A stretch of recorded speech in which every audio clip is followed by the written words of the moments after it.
Pai do Senhor, irmãos, tudo bem? Aqui quem fala é o Gabriel. Daremos início agora à lição 8. A lição 8 tem por título Edificado sobre o fundamento dos apóstolos e dos profetas. Você sabe onde a igreja deve estar edificada? Qual o verdadeiro fundamento da igreja? Paulo ensina que a igreja deve estar edificada no fundamento dos apóstolos e dos profetas. É a lição que estudaremos na lição de hoje, lição do dia 24 de maio de 2020. O texto áureo se encontra em Efésios capítulo 2, versículo 20, que diz: edificados sobre o fundamento dos apóstolos e dos profetas, de que Jesus Cristo é a principal pedra da esquina.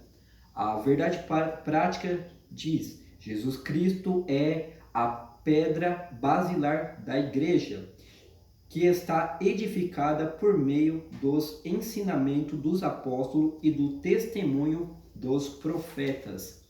A leitura bíblica em classe vai se encontrar em Efésios capítulo 2, versículo 20 ao 22 e Mateus capítulo 7, do versículo 24 ao 27. Efésios capítulo 2, versículo 20, vai dizer: edificados sobre o fundamento dos apóstolos e dos profetas, de que Jesus Cristo é a principal pedra da esquina.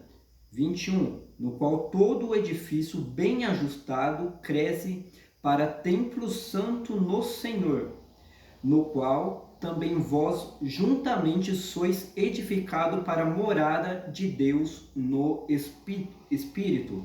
Mateus 7, 24. Todo aquele, pois, que escuta essas minhas palavras e as pratica, assemelhá-lo-ei ao homem prudente, que edifica a sua casa sobre a rocha, e desceu a chuva, e correram rios, e assopraram ventos, e combateram aquela casa, e não caiu, porque estava edificada sobre a rocha. 26. Aquele que ouve estas minhas palavras e não cumpre, compará-lo-ei a um homem insensato, que edificou a sua casa sobre areia. E o 27, e desceu a chuva, e correram rios, e assopraram ventos, e combateram aquela casa, e caiu, e foi grande a sua queda. Nessa leitura bíblica em classe, nós podemos ver que a narrativa do versículo 25 de Mateus 7 são os mesmos fatos da natureza de forma adversa do versículo 27. O que faz a diferença não são a adversidade que vem sobre a nossa vida. O que faz a diferença são os fundamentos do que estamos edificados. E Paulo, ele vai falar que a igreja deve estar edificada sobre o fundamento dos apóstolos. A introdução vai dizer: por meio da reconciliação efetiva na cruz, Cristo formou a igreja. O apóstolo Paulo a compara com um edifício em construção. Então Paulo está comparando um edifício em construção, conforme o texto bíblico. Nós vamos ver que no versículo 21 de Efésios 2 vai dizer: na qual todo o edifício bem ajustado. Então todo edifício bem ajustado, nós vamos ver que obedece todas as normas da engenharia civil, de forma que as medidas são cumpridas de maneira rígida e a fim de dar sustentabilidade. Nós vamos ver que o primeiro tópico vai dizer um edifício espiritual. Vai falar sobre o santuário judeu. O templo em Jerusalém era o símbolo do exclusivismo de Israel como povo de Deus. E no final está escrito: assim o templo judaico perde a sua relevância e um novo conceito de santuário é apresentado. Eu não estarei lendo todo o texto, porque eu tenho apenas 20 minutos de vídeo. E o professor ele deve trazer uma mensagem expositiva da revista, O professor não deve estar lendo a revista junto com os alunos. Então eu peço que todos que estão assistindo este vídeo hoje, que leia a lição, que estude a lição. Eu estarei apenas demonstrando essa lição de uma forma expositiva. Estarei apenas lendo algumas partes em destaque para a compreensão desta lição. Então aqui está falando a respeito do santuário judeu. O santuário diz respeito ao lugar onde o santo habita. E como diz a verdade prática, que nós somos templo de Deus, esse novo conceito de santuário, que está dizendo logo abaixo, assim o templo judaico perde a sua relevância e o novo conceito de santuário é apresentado. Esse novo conceito, ele faz com que nós sejamos o santuário, o tabernáculo do Deus vivente. Então nós somos o templo e morada do Espírito Santo de Deus. Agora trataremos sobre o santuário cristão. Santuário cristão, estarei lendo a partir que está falando desse modo. Desse modo, os crentes judeus ou gentios tornaram-se o templo onde o Espírito de Deus habita, em que eles são pedras vivas em um edifício espiritual. 1 Pedro, capítulo 2, versículo 5. Então, nós vamos ver que nesse capítulo 2, aqui os crentes judeus gentios tornaram-se o templo onde o Espírito de Deus habita. Jesus, quando ele estava junto com os seus discípulos, num certo momento ele vai assoprar sobre os seus discípulos e ali eles recebem o Espírito de Deus. E nós vamos ver que em Atos 2, Atos dos Apóstolos, capítulo 2, ali eles vão receber somente um revestimento de poder. No terceiro tópico vai dizer sobre a pedra angular. A pedra angular vai dizer que ela é traduzida como a pedra mais importante ou a pedra principal. Ela era posta no canto do prédio para sustentar o alicerce, firmar e unir toda a estrutura e manter as pedras em linha certa. Para que essa pedra ela fosse angular, ela era submetida a um processo de escolha. Não era qualquer pedra que podia ser colocada como pedra angular. Ela tinha que obedecer a alguns critérios. Ela não poderia estar cheia de pontas e ela teria que ser uma pedra inteira, que daria sustentabilidade ao edifício. Então notemos que Cristo foi rejeitado, se tornou pedra principal. Cristo, a pedra principal. É o 4. A identificação de Cristo como a pedra angular remota a profecia messiânica em que a pedra rejeitada tornou-se a cabeça da esquina. Ele mesmo afirmou ser a cabeça da esquina. Assim como também os apóstolos testificaram ser Cristo a pedra principal, portanto a pedra angular deste novo santuário, o próprio Cristo.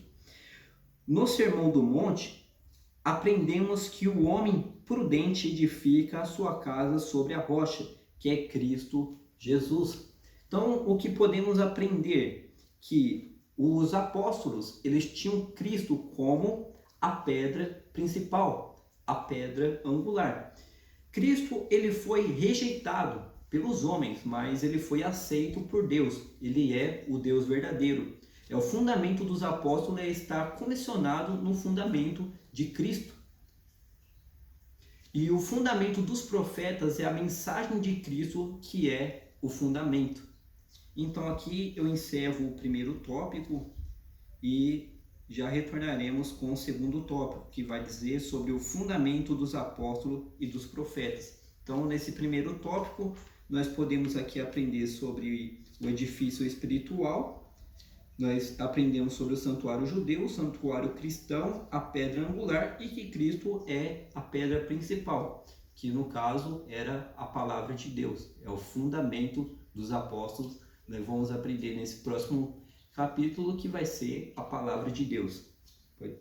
Daremos início aqui ao capítulo 2, que vai dizer sobre o fundamento, apóstolos e profetas, o conceito de apóstolos.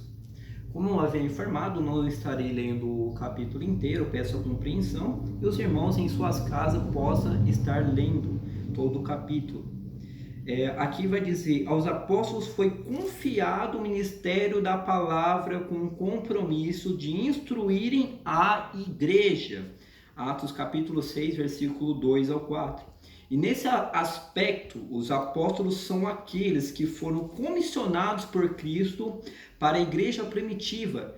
E a mensagem de Cristo, o fundamento. Então aqui nós já temos algo importantíssimo. Vamos ver que os apóstolos foi confiado ao ministério da palavra com o compromisso de instruírem a igreja. E aqui também está falando sobre o fundamento da palavra. O fundamento da palavra que está querendo aqui destacar nesse primeiro tópico, que os apóstolos, eles não tiveram uma interferência. Eles aprenderam diretamente com Cristo. Então, a mensagem que eles aprenderam com Cristo é o fundamento. A mensagem que eles aprenderam com Cristo é a pedra principal. Cristo é a pedra principal. E eu estarei lendo aqui, para a compreensão dos irmãos, Mateus capítulo 16, versículo 13 em diante, que vai dizer: E chegando Jesus às partes de Cesareia de Filipe, interrogou os seus discípulos, dizendo: Quem dizem os irmãos ser filhos do homem? E eles disseram: uns João Batista, outros Elias, e outros Jeremias, ou um dos profetas. Disse-lhes ele: E vós, quem dizeis quem eu sou? E Simão Pedro, respondendo, disse: Tu és o Cristo, o Filho do Deus vivo. E Jesus respondendo, disse-lhe: Bem-aventurado és tu, Simão Bar-Jonas, porque tu não revelou a carne e o sangue, mas meu Pai que está no céu. Pois também eu te digo que tu és Pedro, e sobre esta pedra edificarei a minha igreja, e as portas do inferno não prevalecerão contra ela. E eu te darei a chave do reino dos céus, e tudo o que ligares na terra será ligado nos céus, e tudo o que desligares na terra será desligado nos céus. Então nós vamos ver que aqui Jesus, ele está comissionando a Pedro a mensagem de Deus, a edificar a igreja. Sobre essa pedra ele edificaria a igreja. No 2 nós iniciaremos, vai dizer a doutrina dos apóstolos. Embora não se possa dissociar das pessoas, o edifício que ocupavam, o que constitui o fundamento da igreja, não são os apóstolos em si, mas a doutrina que eles ensinavam, ou seja, a escritura. Assim como não se pode mexer na pedra angular depois de colocado o alicerce, igualmente o fundamento da igreja não pode ser violado. Então isso é tremendo. Nós vamos ver que aqui como não se pode mexer no alicerce, que é a pedra angular, o fundamento da igreja não se pode ser violado. Eu fiz uma anotação a respeito desse 2, que vai dizer: a doutrina dos apóstolos é as escrituras sagradas. O que não pode ser violado é a doutrina da igreja como ensinamento da palavra. Então o ensinamento da palavra, de forma alguma, ele deve ser violado. A doutrina dos apóstolos era a palavra de Deus, era a própria palavra que eles se assentaram e aprenderam com Jesus sem interferência. Uma palavra, a doutrina que aprenderam com Jesus. Eu estarei lendo aqui para que os irmãos compreendam, para dar uma ênfase aqui nesse tópico 2, que vai dizer sobre a doutrina dos apóstolos, um texto ao qual Pedro ele vai escrever em 2 Pedro, capítulo 1, versículo 20 ao 21. Ele vai dizer: sabendo primeiramente isto, que nenhuma profecia da Escritura é de particular interpretação, porque a profecia nunca foi produzida por vontade de homem algum, mas os homens santos de Deus falaram inspirados pelo Espírito Santo. Então, a Bíblia, ela não pode ter uma interpretação pessoal. O texto, a profecia, ela não pode ter uma interpretação pessoal. Nós vamos ver que aqui está falando porque eles foram inspirados pelo Espírito Santo de Deus. Aqui uma anotação que eu fiz vai dizer: é importante saber que a Bíblia jamais admite interpretação pessoal. Isso significa dizer que não se pode ignorar as especificidades das profecias para compreendê-las ao seu próprio modo.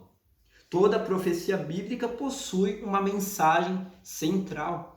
Então, toda profecia bíblica ela não pode ser compreendida ao seu próprio modo.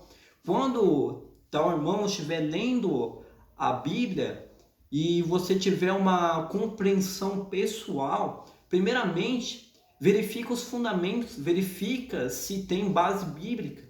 Porque muitas das vezes se produz heresia, tem muitas seitas nos dias de hoje por uma má interpretação da Bíblia, uma má interpretação do texto. E aqui os apóstolos eles estão dizendo que a doutrina ela é o fundamento nas Escrituras, a doutrina é o fundamento na palavra que Jesus ensinou. Então a palavra ela não deve ter uma interpretação pessoal, ela tem que ser dita apenas o que a Bíblia diz. Então, para concluir este tópico, nós vamos agora no 3, que vai dizer o testemunho dos profetas. A palavra grego, profeta, significa proclamar, interprete da revelação divina. A ordem da frase em Efésios 2:20. Apóstolos e profetas indica tratar-se dos profetas da igreja e não os do Antigo Testamento. São os profetas da igreja. Então, aqui eles não estão declarando os profetas do Antigo Testamento. Aqui nesse tópico, ele quer dizer que o profeta é aquele que proclama a palavra de Deus, aquele que interpreta, aquele que leva a palavra de Jesus com um fundamento nas Escrituras. Aqui esse tópico ele quer denominar que essa pessoa é profeta, não como igual forma no Antigo Testamento, mas o profeta do Novo Testamento seria isso, aquele ao qual leva a palavra de Deus. E aqui eu encerro a segunda parte e já daremos início ao terceiro tópico, que vai estar escrito edificados para a morada de Deus. Continuemos aqui edificados para a morada de Deus. O terceiro tópico vai dizer edifício bem ajustado. A expressão todo o edifício bem ajustado cresce indica um processo contínuo de desenvolvimento dos crentes, é um processo contínuo. Assim como todas as partes do edifício precisam estar harmônicas, o crescimento da igreja também depende de tudo ser bem ajustado a Cristo. Então, aqui o edifício bem ajustado, ele tem que estar bem ajustado a Cristo. É um edifício em desenvolvimento contínuo. Eu fiz uma anotação que vai dizer: nós somos edificados através do processo contínuo de desenvolvimento. Paulo está falando de uma casa funcional. A casa se torna funcional quando atende às necessidades da família. Se ela não estiver em constante crescimento, não está tornando um edifício ajustado.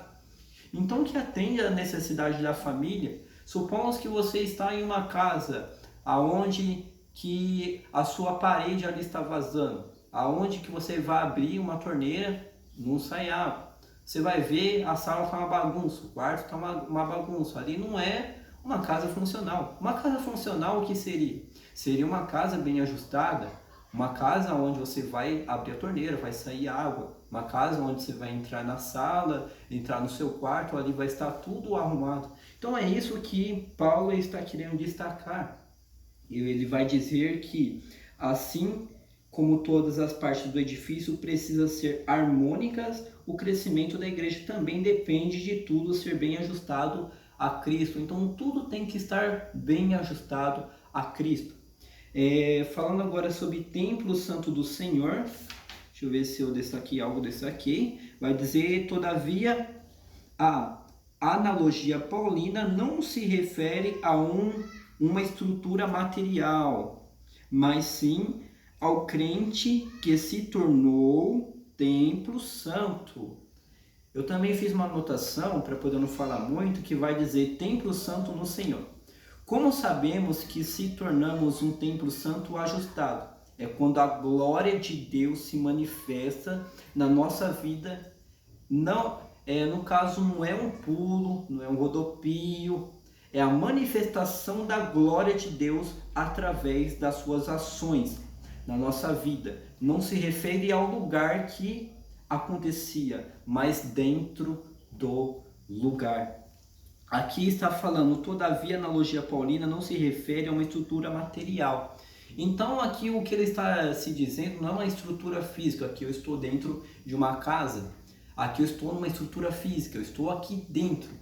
Ele não está se referindo à estrutura física, ele está se referindo ao que acontece dentro da pessoa, que a pessoa ela é templo e morada do Espírito de Deus. É aonde ela está como uma casa funcional, ela está baseada ali na palavra de Deus, nas escrituras, e ali tem a manifestação da glória de Deus na vida dela. É isso que Paulo está querendo destacar. No terceiro vai dizer sobre a morada do Altíssimo, que vai dizer no Antigo Testamento a expressão morada de Deus fazia alusão ao tabernáculo e depois ao templo israelita.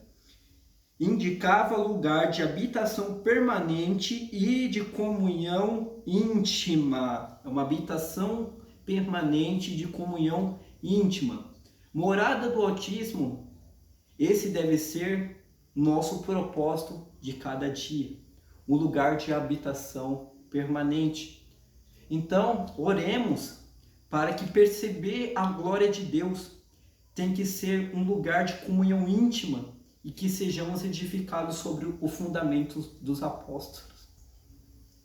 E aqui nós encerramos a aula. Eu agradeço a todos que acompanhou o vídeo. Eu peço compreensão por eu não poder trazer assim, uma ênfase maior no texto, porque o tempo não permite, mas assim que passarmos por toda essa pandemia, nós vencendo o coronavírus, eu creio que nós estaremos ali assentados juntos novamente. Ali nós podemos destacar um pouco mais sobre o texto. Eu peço que os irmãos se assentem, leiam o texto, examinem novamente. Se puder retornar algo que não compreendeu sobre o que eu falei, pode me chamar no grupo, pode me fazer pergunta, que eu estarei atendendo a todas as perguntas dos irmãos.